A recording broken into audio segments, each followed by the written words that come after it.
motherfucker seriously gonna leave me out here? Like the fucking goat from Jurassic Park? All the devils are here. Available now.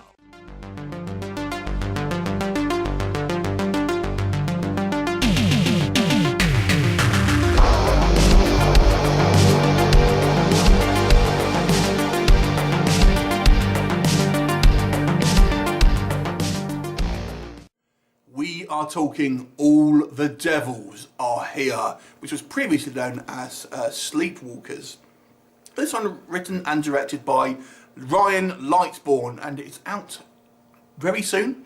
But it's actually made back in 2013. I believe it was released in the festival circuit in 2014, but now it's getting its well-deserved public release. So, this movie is a love letter to the 80s, basically, to 80s horror. Lightbourn and his team are clearly fans of the genre of creature features that we used to get in the 80s, things like Pumpkinhead, Rawhead Rex, stuff like that. Although it's not set in the 80s, interestingly enough. It has an 80s aesthetic and an 80s feel to it, including like the music and some of the kind of the choices.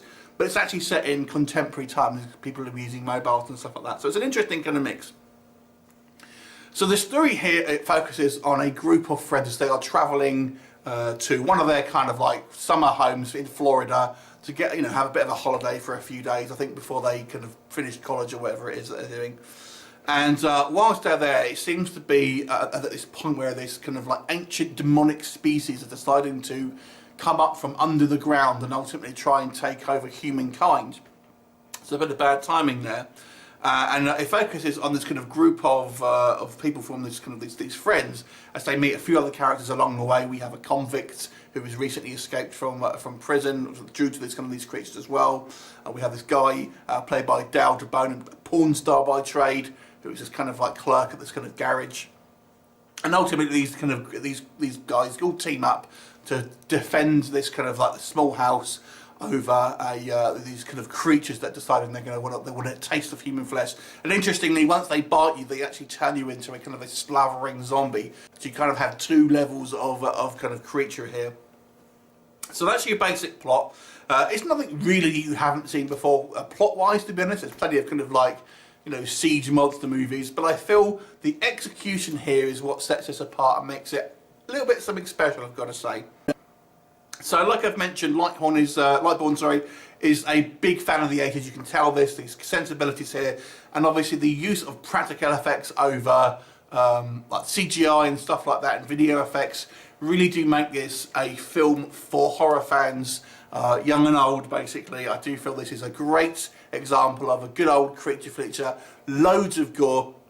Let's get on with the positive, shall we? So, like I've said, the effects here, in regards to some of the kind of the gore effects and the kills, I feel will sate any horror fans' need for blood and guts. So there's some truly gooey, gross effects here that I feel are very, very well done for the budget, and kind of really do the film justice, and kind of do look pretty horrible on screen in a good way, if it makes sense. So they were all very good. I really like that. I thought the writing here was very good. The dialogue here is particularly sparkling, and I say this on two fronts. I feel some of the kind of the lines here are so good, but the way that some of the characters kind of like say them as well, it's both the credit to the writer director and the actors for actually having some truly kind of classic lines here. I thought it was very, very well executed in regards to some of the kind of the sparkling kind of dialogue and interaction that we have between the kind of the characters. So that was all very good. The movie is a good paced film. It kind of starts off and kind of obviously you get into the characters, and you start to kind of understand each of their kind of personalities. And as the film goes on, obviously the tension ramps up through varying kind of twists and turns, and ultimately finishes off with a grand of battle royale. Another good thing this movie does, I would say, is it plays with your expectations. The writer-director clearly has watched a good few horror films and understands there are certain cliches that seem to happen in these kind of movies, and actively tries to work against them in a certain degree. It does fall into a couple of cliches, but we'll come on to that. But for the most part, it goes against your expectations, but not in a weird and stupid way, but I feel in a kind of somewhat realistic way. And my biggest thing, My pitch for any horror film is to make a movie where people act realistically. I would love to see a horror movie where people don't act like Hollywood wants us to think, how we would really act when confronted with monsters. And this does go in some way of kind of having a look at maybe how people would react and what would really happen in these kind of circumstances. So that was all very good. What didn't work for me? Not a lot. Now, I do have a couple of criticisms, but they're all relatively minor. So we'll start off. I didn't think the first 5 minutes, the opening prologue scene, I didn't think was particularly strong. I think once you get past that, the movie kind of does pick up. I feel that maybe it's a little bit underlit sometimes. Now, the conceit is that these creatures don't like the light, so obviously they come out during the night. And that's all well and good, but the problem is, I think sometimes we struggle to see what's going on. There are a few instances where you just can't see what's going on, you just see stuff moving around. So I do feel it could have just been lit just slightly bit more so we could see what is happening. Like I said, it does have a few cliches in it, but this is not really a criticism, because I feel it does a good job of really kind of going against a lot of them. There's still a couple here, like for example, we still have, you know, 3 guys and 2 girls going on kind of a holiday together. Who does that in real life? There's no one's going to want to be the 5th wheel. The effects in regards to the actual creatures, I would say, are for the most part pretty good. There's a great scene involving one that's kind of giving birth.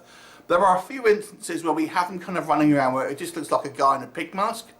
But like I said, that's more of a, that's always less, they're mostly good, to be fair. And some of the acting, sometimes it's a little bit wonky. Again, I'll prefix us with saying, not bad acting, there are just a few kind of times where, you know, it just looks not great, if that makes sense. But overall, I feel it's a good enough, it's good enough for this movie, it's good enough for the kind of like the kind of creature features to splatter flicks.